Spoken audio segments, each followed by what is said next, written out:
Good afternoon and welcome to Solent Sports News. I'm Noah Hume and these are your sporting headlines at 3:30. The Six Nations kicks off with a bang tonight as France take on Ireland in what promises to be an unmissable opening fixture.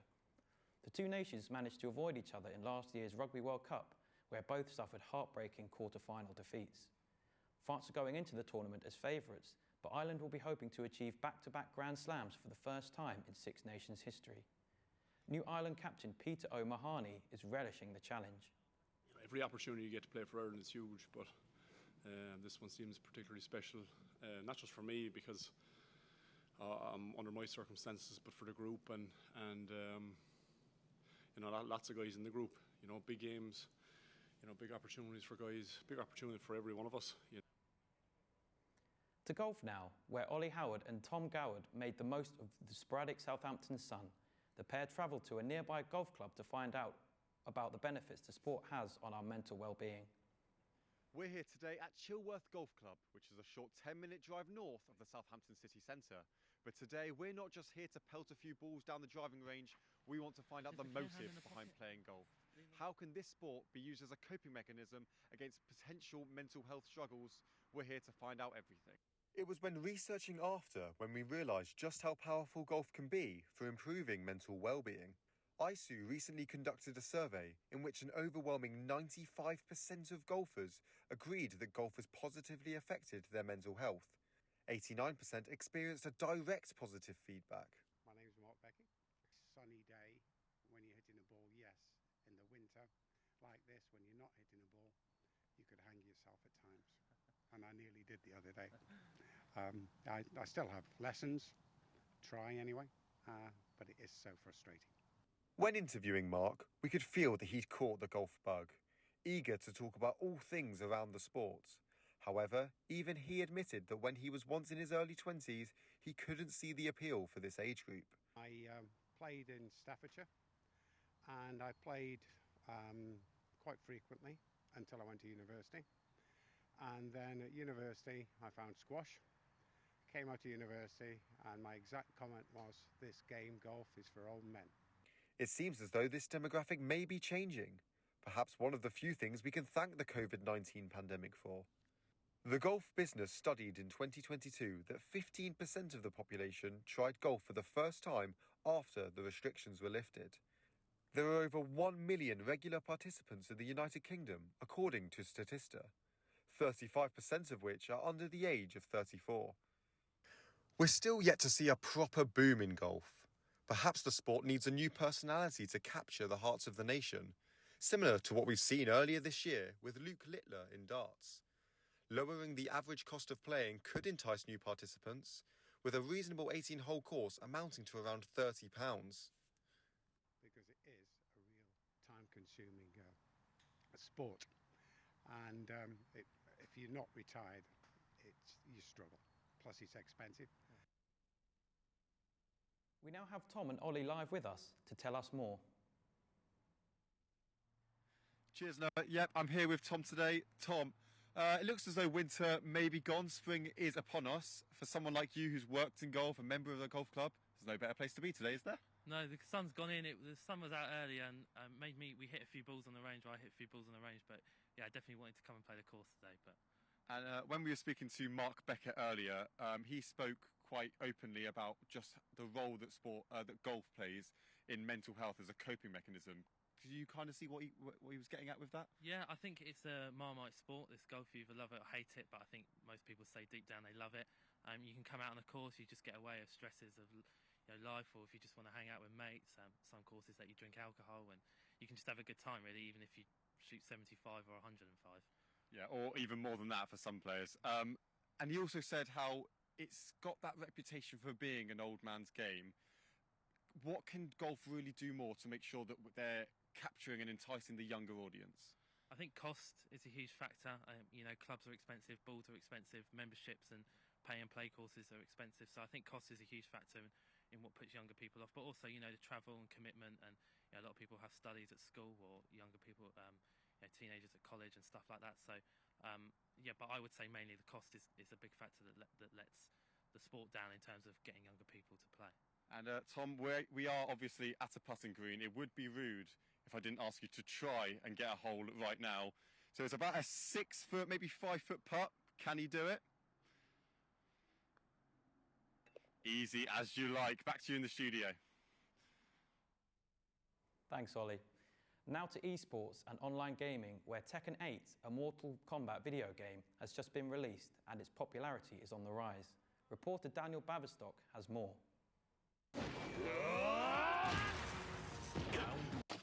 If you're not sure what you're watching right now, we wouldn't be surprised. This is Tekken 8, a new fighting video game released just a few days ago, and it's already sold double its competitor. It's not too big of a deal here in the UK, but in Southeast Asia and Japan and on the esports scene, it's massive. The game, as you can see here, is flexible enough. You can even play it in your living room. The release of Tekken 8 has attracted massive attention here in the UK too, with Red Bull holding an event in London to showcase some of the new features. We caught up with esports commentator Hassan Spag Farouk to pick his brain about the new game. Tekken 8 is super fun. You know, like the mechanics of the game with the heat system, it's really flashy. The things that they've added into the game really do look good for spectators, but also for the players, man. Like I've just been having a lot of fun. And just talking to the community, a lot of the community members are, you know, the top players, the pros. I haven't heard like any negative things from them. 6 new characters have been added to the roster for Tekken 8. Since there's only 33 in total, they have all had the opportunity to change the esports landscape. But 2 in particular have got people excited, Victor and Marina.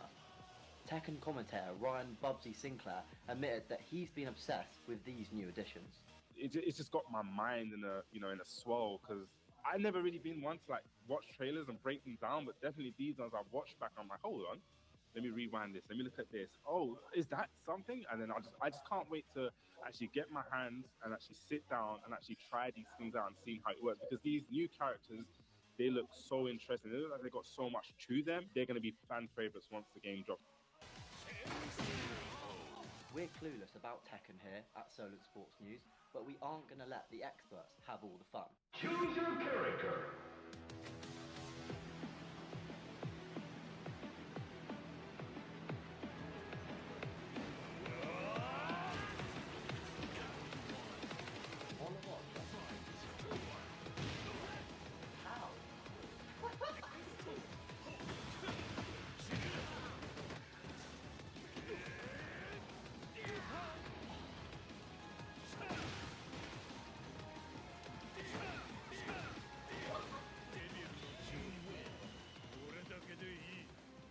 It was good. It was quite intense. It was a really quick game, and it was really good fun. At the end of the day, we lost, but it was good fun, good, nice, quick sort of combat game. But I think there was a little bit of cheating going on, but it is what it is.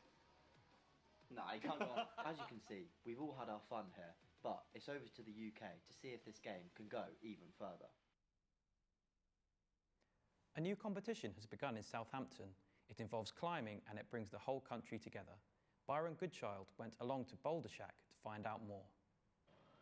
Boulder Shack is a climbing gym in Southampton offering climbing from ages 4 up to adulthood. From learning the basics at a young age to entering competitions, Boulder Shack offers it all for members.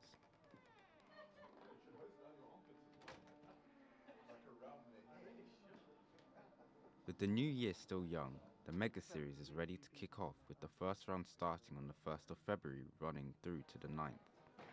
With the competition running over 12 months, it brings the opportunity for many prizes and learning experiences for climbers.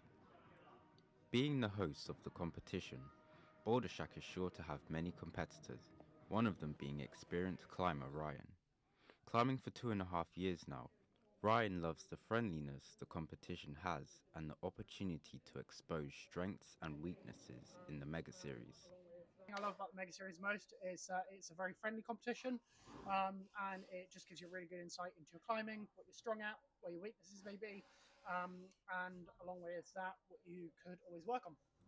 With Boulder Shack being Ryan's second home, he feels like this is due to the friendliness, the vibe, and the great coaching Boulder Shack has to offer. The best thing about Boulder Shack is the community, and that everyone is incredibly friendly. Everyone will always talk to you, coach you, and you can always make new friends here. It's just a really nice place to be. Shun, who has been working at Boulder Shack for 6 months now, is excited to host his first ever competition and to see the new climbing talent his gym has to offer. Very, very excited, yeah. I think we've seen a lot of climbers getting really strong, especially after the last mega series. So I believe that this year we can see a really big jump in like average climbing skills. So yeah, really hoping to see a lot of strong climbers. With the excellent climbing facilities the gym has to offer, we were not going to miss out on the opportunity to experience Boulder Shack for ourselves. We even went as far as to attach a GoPro to give the viewers a POV on what it's like to climb at Boulder Shack. I'm Charlie Clayton, ready to climb this wall.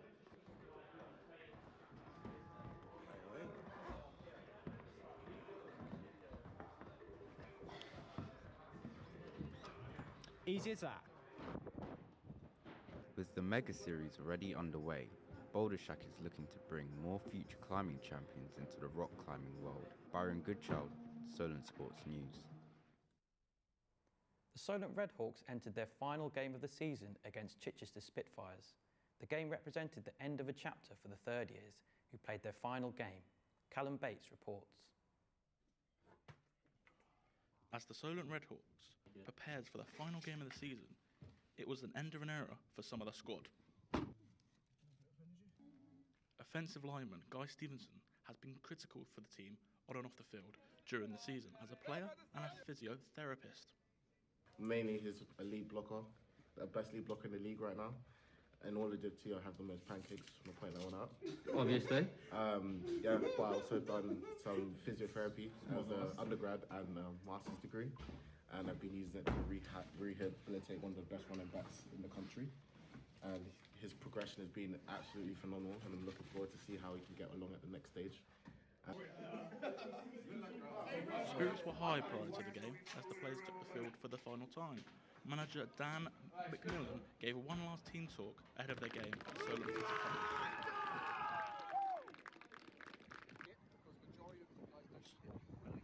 Solent were hard at work trying to get the final win of the season on an emotional afternoon.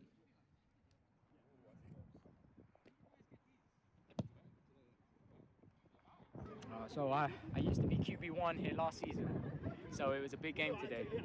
It felt great. It felt great because I train with these guys all the time. So After Solent won 21-13, Coach McMillan was bursting with pride after his side took victory in the final game of the campaign.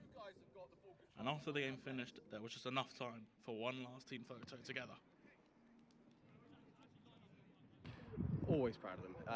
I'm more proud when I see how hard they work, when they really just get to the difficult side of things and then try to overcome it. When they rest on the laurels, like maybe we did in the start of the game today, two touchdowns up in the first 10 minutes, and then we took a long while to get a third touchdown.